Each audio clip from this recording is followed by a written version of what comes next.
Let me get this. It's gonna be a pleasure kubabwira ukuntu ndabikunda bigatangura numviriza beats za 90th byari bindimwe mugaje nkatinya kubibamwo. I'm just talking about this motherfucking rapping thing. As I grew up nagiye menya utuntu twinshi I just blew up nukumva ngo abavyo bazonyankira ngo ntacubaka voice kambwira ngo bazovyakira akandi kakambwira start but then he will on see. I had some upper friends bafise mind zirashe bakanyispira strength bakoresha no matter what. Talking by young D, I can't forget you ID. Come see how I improve because for real man I did. Let me get this. Nari natanguye gukora byinshi cyane mpenzagirwa n'umukiza andi ndabatindi bapingana tinga ndahiga hip hop iza kunkiza kuva umwaka ugitangura mbona ko ibintu bigenda biriruka kuva aho mboneye abagenzi bitaba Imana bicumuro mbarusha nize kubaha abantu kubaha agaciro bashakisha nize kubana n'abantu mbaloyo ndatanga urukundo n'imigisha bamwe bampaye urukundo ntagabanywa kubwo natanze inshuro 10 bandi ni fake baragambanya nibo batuma koko that I'm saying this. Hey. Mwaramutse mwese ni GANGAHU kuri mic no ku masanamu nkuko bamwe muri mwebwe mubizi ndi umukandida muri competition ya NANJE NDARIRIMBA nararonse amahirwe yo gushika mu gice ca nyuma arico final. Bon ndibaza abatari banzi nagira mbanze nidondore amazina yanje y'ukuri nawe n'abavyeyi ni GAHUNGU nkaba ndi ngaha naronse abashitsi bansanze muhira ndi ku bavyeyi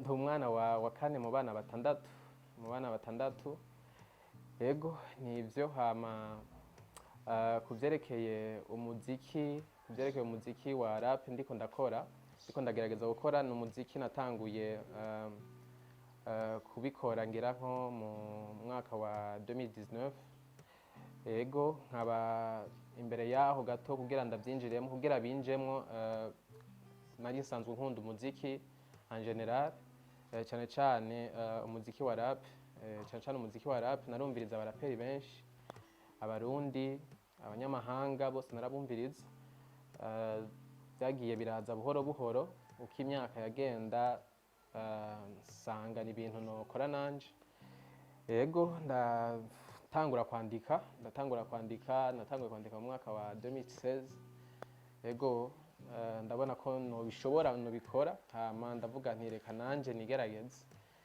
yego nuko byaje gutangura umuziki. So ubu turi ngaha turi muri competition NANJE NDARIRIMBA ariko itegurwa na Isanamu Media yego hama ku buzima bw'ishure bwanje ndi umunyeshure muri kaminuza ya Université Lumière yo kumutanga ndi mu mwaka wa gatatu wa nyuma muri bac 3 yego ndi mu gisata ca gestion et administration muri option ya marketing yego ndi mu mwaka wa nyuma nivyo hama mu muryango turafise uwundi muraperi atari jeje nyene turafise umuraperi wandi atari jeje nyene yitwa Zi ni brother wanje so nawe ndibaza yo bacishirizako muraza kumumva yego.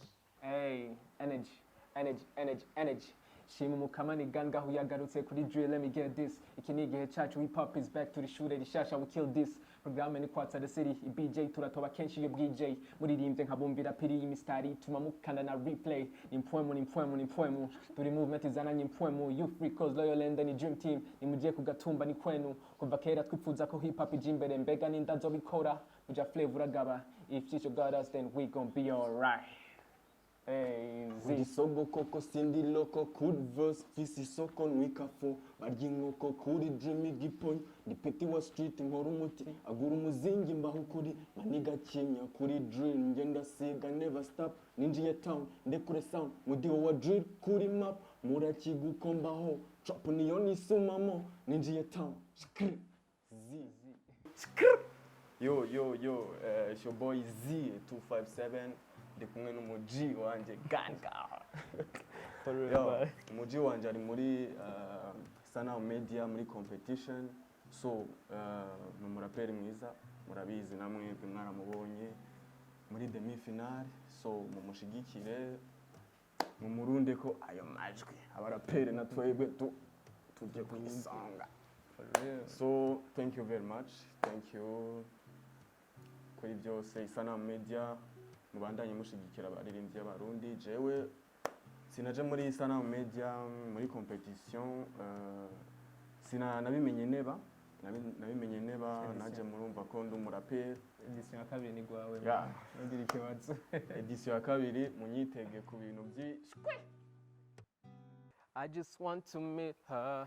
I just want to see her face just lighten. I just want to please her. Umwijima be yumbera urumuri. I just want to meet her. I just want to see her face just lighten. I just want to please her. She got me feeling crazy. Dumuyabaga nkirisama nkaritera. Sinarinzi ku mutima uzana ubwiza bukamera. Musi wa mbere ndibuka mbona ico kiremwa gitanga umuco umutima kikawuvomera. The first look yari Big Bang yanteye umunori. Kwegera ni mathématique fonda ma théorie. Nyegereye yamerereza.